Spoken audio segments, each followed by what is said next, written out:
Okay, and welcome back to the Valencia Property Podcast.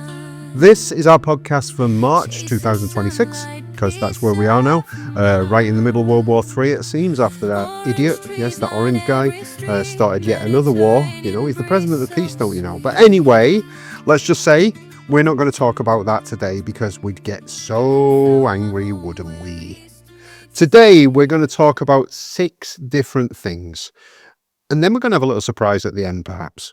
So, let's start. First thing we're going to talk about is the American exodus and what's really driving it in 2026. Before we get into that, the March edition of the Valencia Property Podcast is always the important one because it's FIAS. And that means we can tell you we will be away for a week. We will be closed because during FIAS you can't get anything done. Most of Valencia take quite a bit of time off, and so we do the two. After experiencing the whole of FIAS so many times and realising you can't get anything done in mid-March in Valencia, we always take some time off.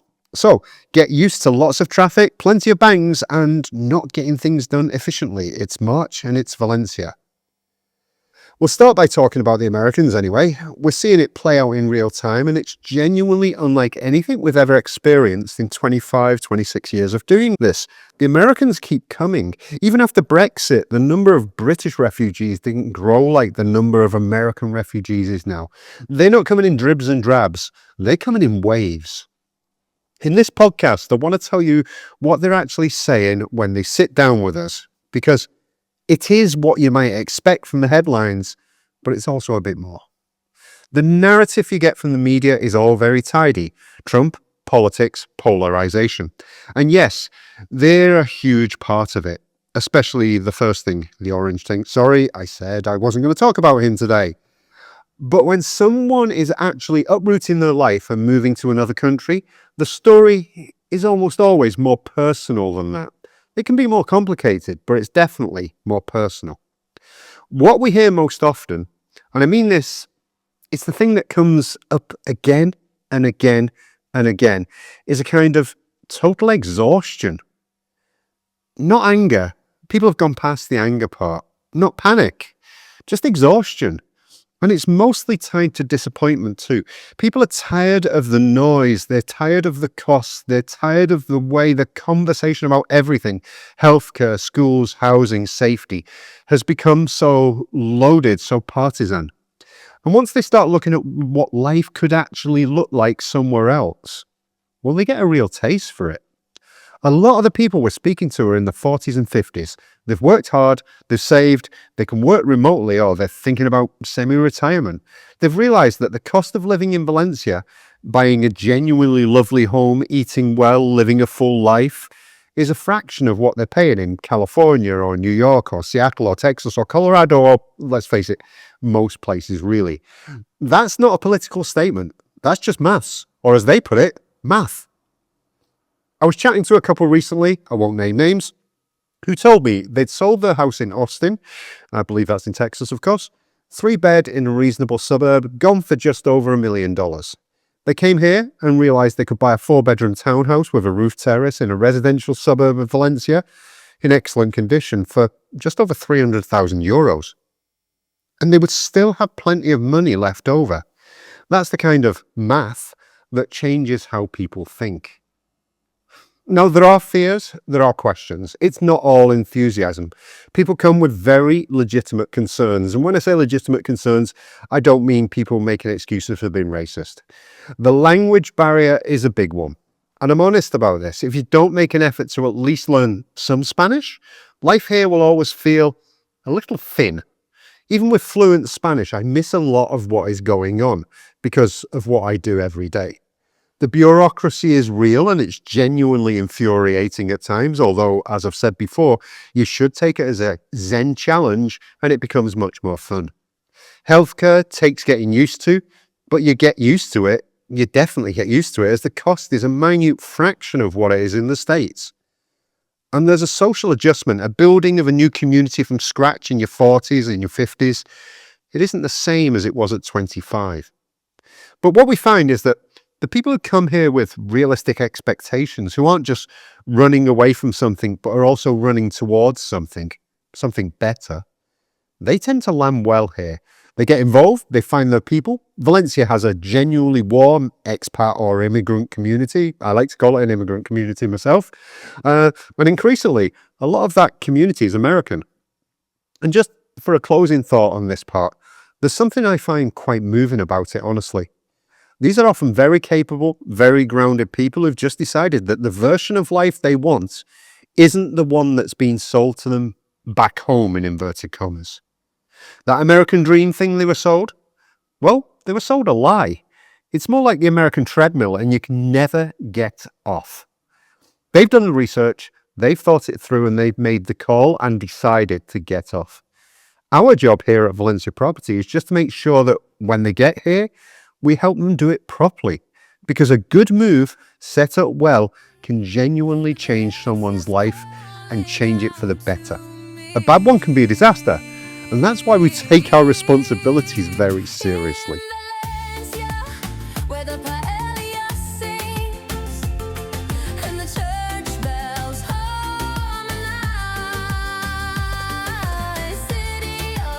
Anyway, after that bit, just grabbed a quick drink.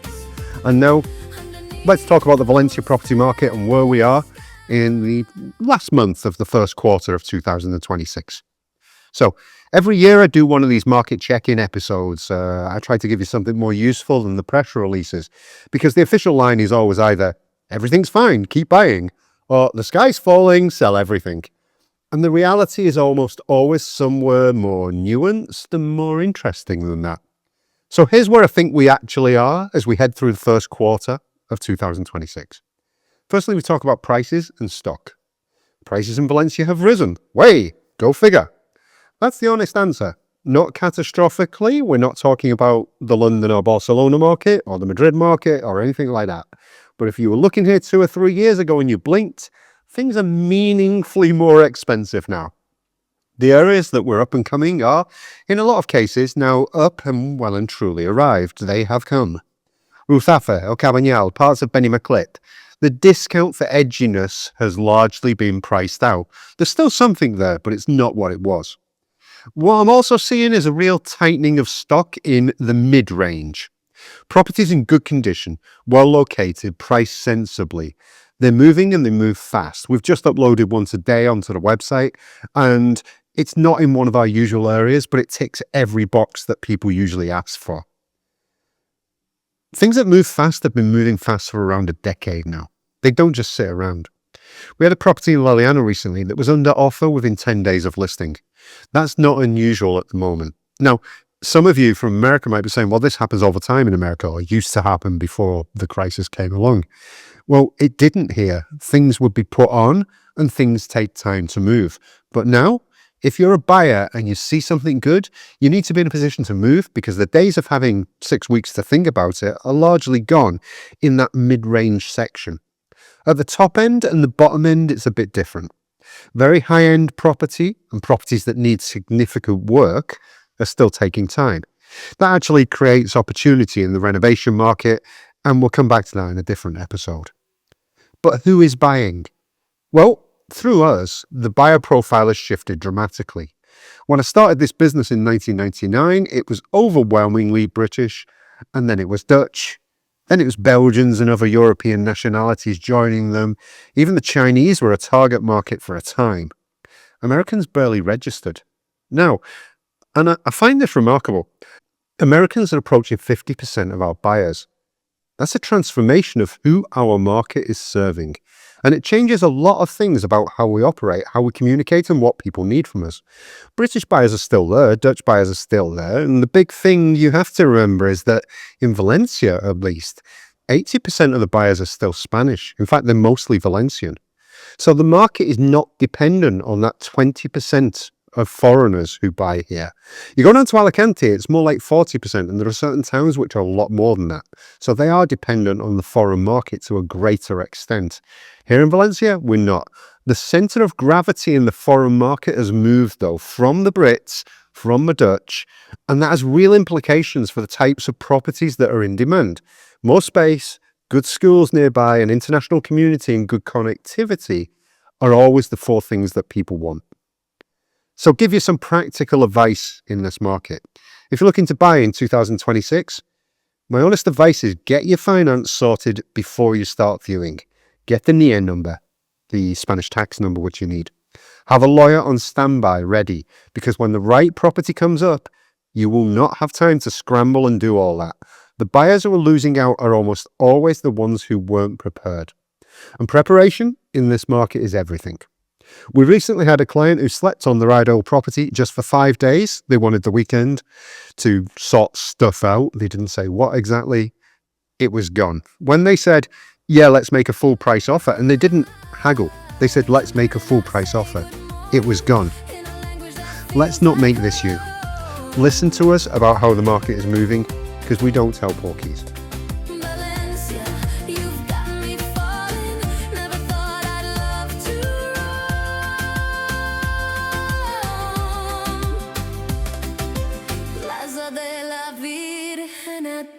The third thing we're going to talk about today is the stepping stone journey, rent first, then buy.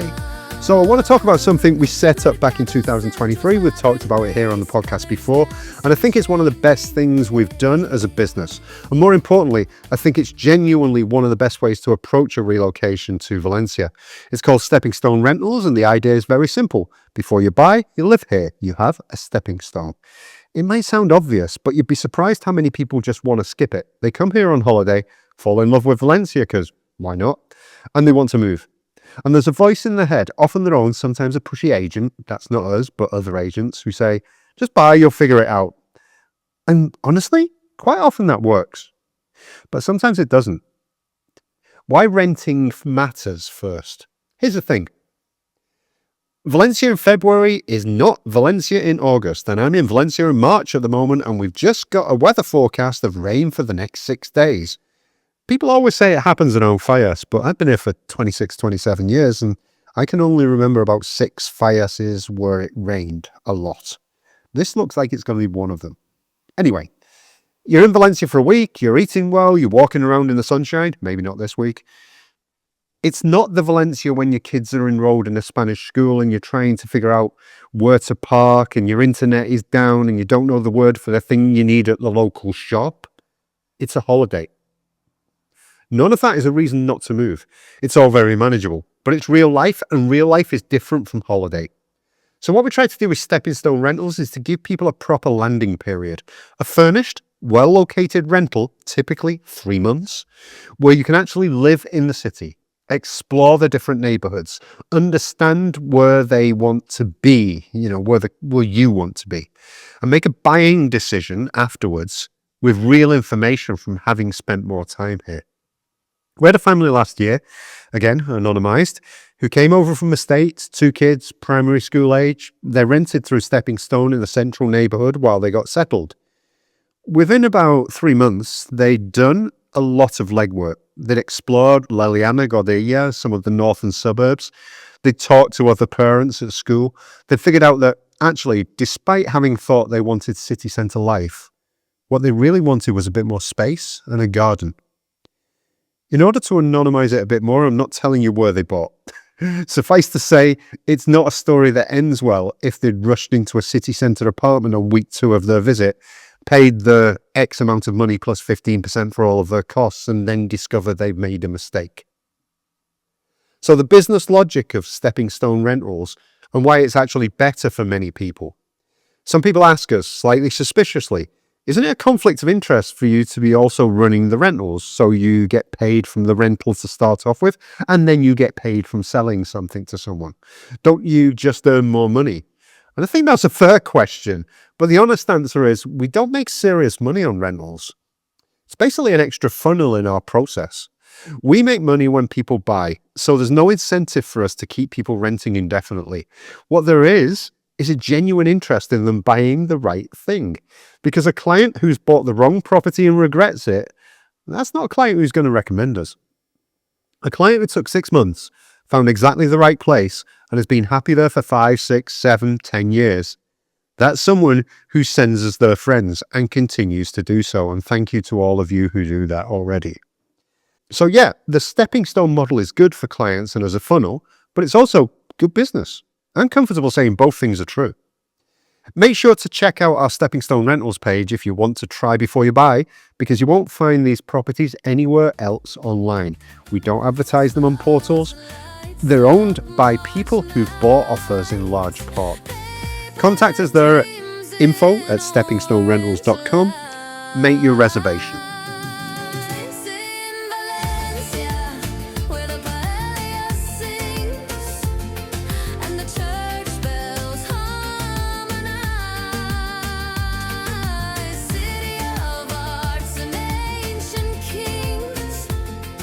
Anyway, we've spent some time in the last month putting together some handbooks for our potential clients. This is the fourth part of today. There's only 2 more to go.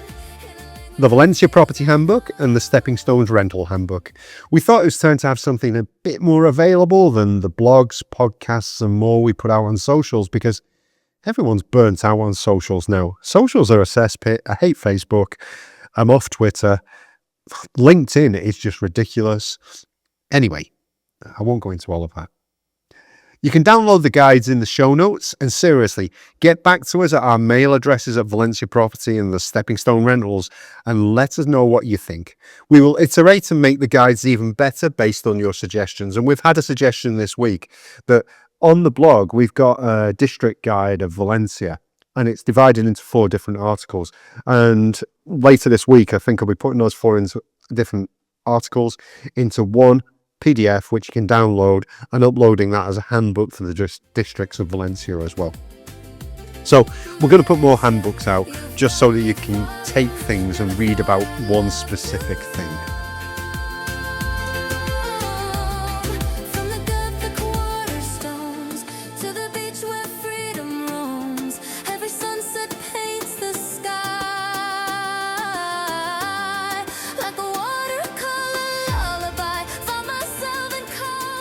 The 5th part of today's podcast. What nobody tells you about renovating in Spain.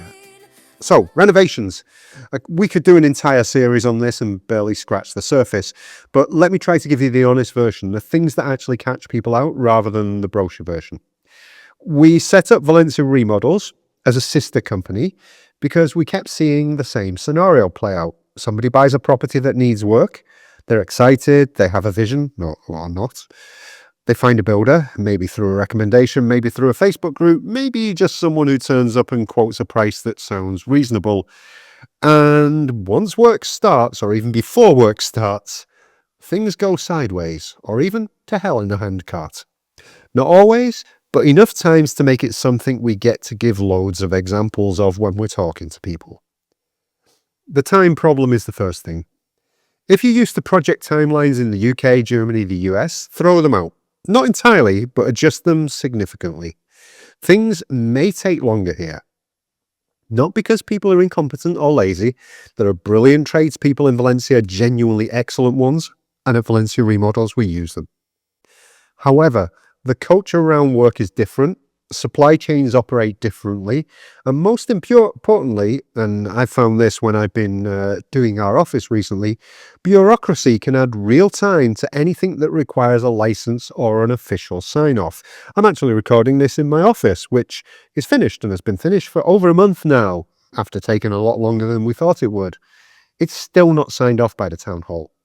A full renovation of an apartment will often take 5 or 6 months here, though with our help it's often 3 to 4.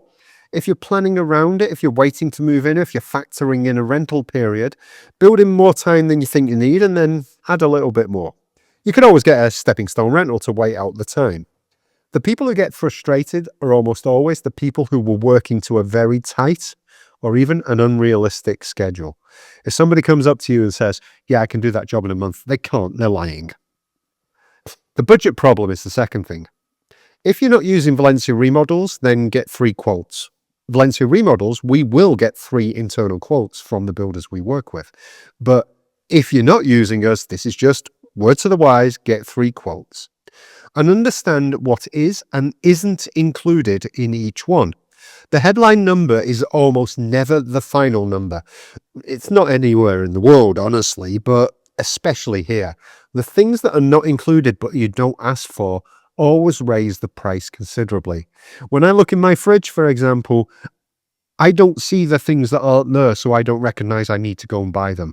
Well, when you don't see things in a quote from a builder, you might not realize that you do have to go out and get them. You don't just take the cheapest quote. It's often more expensive than the higher ones as it includes less. And it's deliberately designed that way to get you hooked in. And then, oh, by the way, you've got to pay for this as well. Oh, by the way, you've got to pay for this as well. And so on and so on and so on. Understand what happens when the work is done and you knock out a wall and find issues. Understand what materials are included and what are extras. Ask specifically about electrical, plumbing and structure, because those are where the big surprises in terms of price tend to live. A rough rule of thumb I give to clients: whatever you think it's going to cost, have another 15 to 20% sitting somewhere accessible. Not earmarked for something else, available, because you will probably need it. And if you don't, you've got money left over. Now, at Valencia Remodels, our quotes are fixed. They will not be higher than what you are quoted. When you're managing it from abroad, and a lot of our renovation clients are doing this from overseas, they've bought a property, they're not moving until it's done, and they're trying to manage a building project in another country, in another language, across different time zones. It's hard. It's not impossible. We do it regularly with our clients, but it requires a level of communication and trust that you have to build deliberately. And what works are regular video calls with a fixed agenda, a trusted person on the ground who can visit and report honestly, clear documentation of what was agreed, and a relationship with your contractors that is professional but genuinely warm. Because in Spain, the personal relationship still matters enormously. If you treat the build like a purely transactional exercise, like a certain Mr. Trump treats everything, you'll get a transactional level of effort. If you invest a bit of time in the human side of it, things generally go better. Now, none of this is meant to put you off renovating. Some of the most beautiful homes I've ever been in or have ever sold to people are the result of someone buying a shell or potential in Valencia and turning it into something beautiful. The potential is absolutely real. You just need to go into these things with your eyes open. A realistic plan, and ideally, someone in your corner who's done this before, which is conveniently exactly what we at Valencia Remodels, Valencia Property and Stepping Stone Rentals are here for.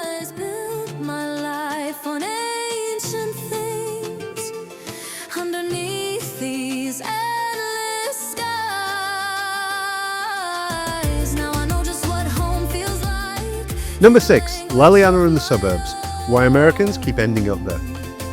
Lastly for today, I want to talk about Leliana. And actually, let's zoom out a bit and talk about the northern Valencia suburbs more generally. I live in the next town up, La Pobla de Vallbona, because there's a real story here, and one that is genuinely interesting. Both as a business person and as someone who's been watching this market for a long time, I find it interesting. For years, Leliana barely registered with international buyers. It was a perfectly pleasant residential town about 15 kilometers northwest of the city. I lived there when I first got here, and my knowledge of the place was essentially zero. 2 weeks before, I'd never even heard the name of the town. Nice enough, good amenities, a bit quiet, not on anyone's radar. And then something shifted. And now we're doing deals in Leliana where we sold 80% of all the properties sold to Americans last year were sold through us. 80%? That's a community forming. Now, that 80% doesn't mean 80% of the sales in Leliana were done to Americans. That would be a rubbish thing to say. Remember, 80% of the sales are done to Spanish people. 20% of the sales are done to foreigners. And of those foreigners, about 10 to 15% were done to Americans in Leliana. We sold 80% of those 10 to 15%. But why do people choose Leliana? Let me give you the practical reasons, and then we'll get into the less tangible stuff. Space is a big one. For the same money as a decent city centre apartment, you get a proper detached home in Leliana, with a garden, with a garage, with room for the kids to actually exist in without being on top of each other. Americans, and I say this with affection, are generally not used to the European approach of apartment living. They want square footage, they get square meterage. Leliana delivers. Schools are another factor. There are good international school options accessible from this area, and increasingly the state schools in the area itself are well regarded. When you've got kids, the school decision shapes everything else. You should read our blog about that. Where you live, what your daily routine looks like, who your social circle becomes. The families who anchor here tend to anchor around the schools and the communities that they find there. Connectivity from La Leona is better than people expect. You're 35 minutes from the city centre on the metro. You've got easy access to the motorway and ring road. You're 15 to 20 minutes into the city in your car. Valencia Airport's 15 minutes away. For people who are still travelling occasionally for work or want access to the city without living in it, the location works really, really well. And the less tangible stuff and why it matters? Here's what I think is really driving it. And this is the part that isn't in any property listing. There's a community there now, a real one. There are American families who moved to La Leona 2, 3, 4 years ago, got settled and are now actively and enthusiastically part of the reason that other Americans end up there too. They recommend it. They meet the new arrivals. They hear them in the town. It's only a small town. They help people get orientated. They built a social infrastructure. They do things together. That kind of thing is enormously valuable when you're relocating internationally, because you will get into the Spanish community as well. But to start off with, to just have a few fallback people who speak the same language as, you see the same problems, it's important. The loneliness of a new country can be real, and it's one of the things that causes moves to fail. When you land somewhere and there are already people who've done exactly what you're doing and are happy to help you navigate it, that changes everything. And when we're talking about immigrants from a point of view of a European, or we've got immigrants here, we've got a lot of immigrants, yeah? People usually talk about them living in their own ghettos and living with their own people. There's a reason for that. It's more comfortable to start. But then you open your arms to the immigrant communities and they become a part of your community. If you're an American or an international buyer generally thinking about where to base yourself in the Valencia region, La Leona is absolutely worth serious consideration if you've got the money. It's not the only answer. Bétera, Godella, Rocafort, San Antonio, they all have their own appeal. But it's the one where the momentum is clearest right now, La Leona.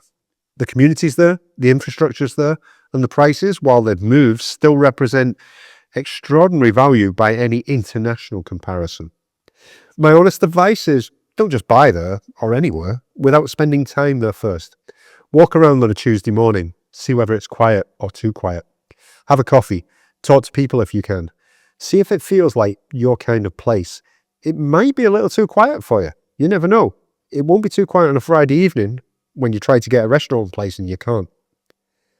The data only tells you so much. The bit that matters in the end is whether you can actually see your life there.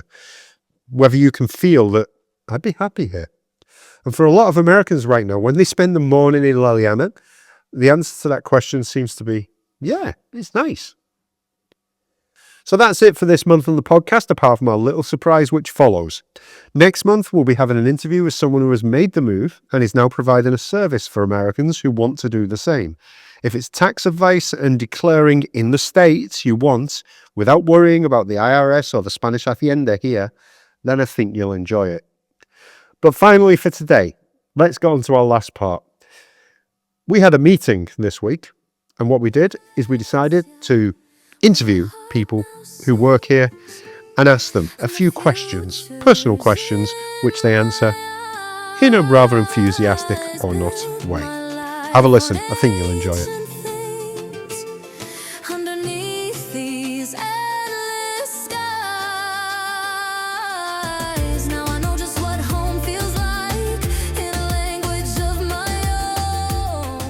Okay, I'm with Dave, and he's going to be the first one to answer a couple of questions. So what we've got is we've got 4 categories. We've got fun ones, revealing ones, the Valencia expat angle, and the mischievous ones. Or mischievous? I'm not sure. Mischievous. I'll go for mischievous, right? And you've got to choose one from each section. So the fun ones, numbers 1 to 5. What number do you want? Number 5. Number 5. What's the last thing you got genuinely excited about? This is a difficult one for you, isn't it? well, booking holidays and flights and planning for summer, I think, and thinking, right, once we get through the first few months when we're extremely busy, something on the horizon that you can look forward to. And it's going to be? Going to Japan. Excellent. So you'll be off for a few weeks in the summer? Yeah. We're going to go at the hottest time, which is going to be fun. To get away from the Valencia heat, we're going to go somewhere even warmer. And you're excited about sweating in a different place. Yeah. It's all about the food for me. So I know exactly where to go and what to eat. Okay. Kit Kats, yeah? Yeah. The revealing ones. Okay. Number 1 to 4. What do you want? Don't have 5 again. Nope. 4. 4. What did you think adulthood would look like when you were a teenager versus what it actually is? Well, late teens, I was already working in bar work and then moved into catering. But I always remember thinking, I don't want to be doing this for the rest of my life and being 50 or 60 years old, standing on my feet. So I was looking to maybe change down the line. And fortunately, I met Uncle Graham and he gave me the opportunity with Valencia Property. And I think my life's worked out pretty good, actually. It's better than peeling carrots in a cold kitchen for 12 hours a day. Definitely. And then having to cook them in a different way every day. Yeah. Or 16-hour shifts and being extremely stressed out all the time. Okay. Third question is the Valencia expat angle. 1 to 3. You've only got a choice of 3. 3. What's one thing you wish someone had told you before you moved here? Nothing that's like, oh, they should have said this, they should have told me that, because it's about the experience of being here is that every day is different, especially the first few years. You're finding your feet and you move and you're experiencing a different culture, a different country, and no regrets. And there's nothing that, oh, yeah, I'm not keen on that. It's noisy. I don't know. That's my biggest. So the closest is the noise thing. Yeah, I don't know. It's kind of everybody seems to talk and shout and everybody's very vocal, and sometimes when you want some peace and quiet, that's the turn off for me. But if that's the worst of it, then I'll take that. So you'll be happy that FIAS is happening next week, yeah? Well, we always try and go away, but the kids want to be here now, so we might go and stay somewhere a bit more rural, a bit more relaxed for a few days. Okay. Finally, the mischievous ones. 1 to 5. Which one do you want? 2. 2. The first time you haven't taken the last one. Yeah. This is a good one for you. Coffee or beer? And at what time does the answer change? Oh, I can't give up either of those up. It's one of your babies has got to go. Coffee or beer? Well, because I'm going to Japan, I'm trying to wean myself onto green tea. I'm not quite there yet. But that's the caffeine kick. If you're drinking off of it, I'm not quite sure about. It's actually making my heart flutter from time to time when I try this matcha tea. And it's pretty grim, so obviously I'm not making it right yet. Yeah. I suppose if you gave up beer, you could drink wine and have other things. Okay, let's assume. Can I find a friend? Yeah, well, let's assume you can still have both of them. Okay. So what time of day does the answer change?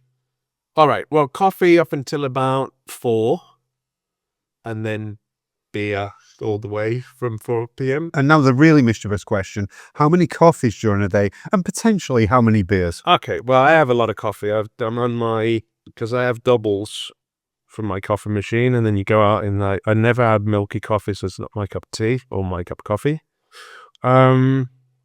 8, 10 coffees a day. 8 to 10 doubles a day. And you manage to sleep at the same time? Yeah. That's a clear conscience, you see. I'm like, all right, okay, yeah. That's why I sleep like a baby. Yeah, isn't it? That's why you have beer in the evening, to try and get to sleep after all that coffee. Now, during the week, I try not to drink as beer or as much alcohol. You know, you got to have some downtime as well. But I'd say I'll have 1 or 2 beers a day during the week, and then a few more at the weekend. Okay, that's you done. Pleasure. Underneath these endless skies, now I know just what home feels like in a language of my own. Okay, so we're with Isabella today. Say hi. Hi, everybody. This is your first time on the podcast, right? Yeah. Yeah. So therefore, you're going to have to do a very quick introduction of who you are for other people. Okay. So I work with Kath in Stepping Stone, so managing the rental apartments, the 3 to 9 month rental apartments that we have. Okay. And how long have you been in Valencia? I've been in Valencia for about 10 years now. So I came over here when I was about 17. I'm going to be 27 soonish. So I studied at university here and then graduated, did a number of different jobs. And then I started with Stepping Stones 4 months ago. 4 Okay. or 5 months ago. So I'm not going to say anything about you being less than half my age. Right. Okay, we're just going to do a team Q&A. So what we've got is we've got 4 categories. We've got the fun ones, the revealing ones, the Valencia expat angle, and the mischievous ones, or mischievous. Okay. I'm going to ask you one question from each of those categories, and you're going to choose which one. Okay. Yeah? But without knowing them. So the fun ones, between 1 and 5, what number do you want? 3. 3, okay. What's a skill you have that would surprise people who know you professionally? Well, okay. I don't think anybody knows this, but maybe a skill I have is that I used to be in a rock band. I play the guitar and sing, and it was kind of a heavy-ish rock band. I think that would surprise a lot of people. Which guitar, bass or normal? Normal. Yeah. Acoustic, electric. And is there anything on Spotify or anywhere which we can find evidence of this? Yeah, there is. There's videos. There's YouTube videos. We played at, do you know, 63 toneladas? Yeah. We played there a few years ago. So 7 or 67. something like that. Yeah. So no, there is online proof. Okay, what's the name of the band? Well, my ex band was called, I believe they go by a different name now, but when I was there, we had a funny name. It was called Saint Lizard. Right, okay. But you could probably just find me if you typed in my name. I've got a couple of videos online. Okay, cool. I didn't even know that, so that's cool. Right. The revealing ones, 1 to 4, what number do you want? 4. 4, right. Okay, this is the same number that Dave chose.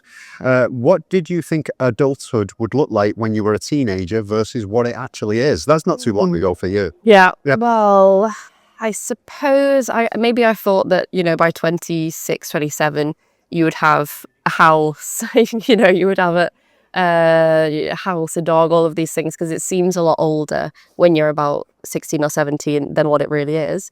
But I think as well, there's sort of a contrast between England and the UK in terms of like the age in which you do certain things. So that's also played a part. But I guess I probably thought that I would be own my own 5-bedroom house by now, but not yet. So The thing is, when you're in the UK, you tend to leave home as soon as you can. Yeah, to go away to university or whatever. Whereas in Spain, you live at home until you're like 64 or exactly. something like that. No, and I know a lot of people that have been living at home or at university doing different courses till they were in their mid-30s. So it's just a different timeline, but I'm kind of in the middle of the two because I have friends that are on one path and then people that are on another. So I'm sort of in the middle, so I don't feel too bad about it. Okay. Next one is the Valencia expat angle or immigrant angle. So you've only got 3 choices here. Which one? 1. 1. Okay, what's something about Spanish culture that took you a while to get used to? Oh, that's a good question. Nothing comes to the top of my head that took me a while to get used to. Maybe fallas. Maybe it's not Spanish culture really, but I suppose I've started to enjoy fallas in the past couple of years, and Right. not just fallas, but all of the kind of regional festivities and the parades and things like that. I think when I first moved here, I found it really overwhelming. The Bit too noise. Catholic, perhaps. Well, the noise, the mascleta, things like that. But now I think I'm used to it now. It's just a part of daily life, and I enjoy it. But that took a couple of years for me to kind of build that up. Okay, so that was the same as me, really. It was like getting here, it took time to build it up, and then get out of it, definitely. Yeah. I go away for fires. Yeah. And the mischievous ones, you've got 5 choices. Which one do you want? 5. Okay, I'm glad you didn't choose 2 because they chose 2, right? What's something that you do at work that you'd rather your clients didn't know about? Oh, what I do at work that I didn't know about. So, for example, it's like looking at Google Maps like 27 times before going somewhere, stress eating before a difficult call, all that sort of thing. Well, probably the fact that most of the time when I'm answering emails, my cat is like almost sat on top of my laptop or sat right next to me whilst I'm answering them. So maybe that. And I think that's probably it. I'm pretty open with Yeah. Well, I can't do it probably. I think you've never mentioned your cat in an email as far as I can see. Yeah. And the cat hasn't sort of written anything off its Exactly. own back. Yeah, but he maybe one day he will. One day he will. So that's probably, they probably just don't expect me to be there in my dressing gown with my cat right next to me when I'm sending them emails. But The that's cat sit on you or does it sit on the keyboard? anywhere on the table, on the laptop, or tries to get on top of me. But I have to, mark some boundaries sometimes. And doesn't attack you like Kath's cat does, for example. I don't know. I didn't know about Cascat, but no, mine. Vicious, mine's apparently. Well, mine's not like that at all. He's very well behaved, so we're just looking for attention. But And does he like fires? he's actually fine with Fias because I adopted him in 2020, and it was just after the pandemic, and I drove to a random car park in Torrente, and the lady came out with the cat in a blanket. I picked him up, put him in the car. It was very informal, and then he was about 3 months old. Yeah, very informal. You sure there were no drugs involved or anything? Yeah, I know, it seemed a little bit sketchy, but no, I just took him in the car, and then I've had him since then, and so he's always been used to it, I suppose. He's not really too bothered by it, actually. Yeah, it's more of a problem for dogs than cats, really. Isn't it? Yeah, no, he's never been bothered. He's never been too bothered, so no, he's a Valencian cat. It's been here. Okay, we're done. That's it. That's all we wanted to know for today. Okay, great.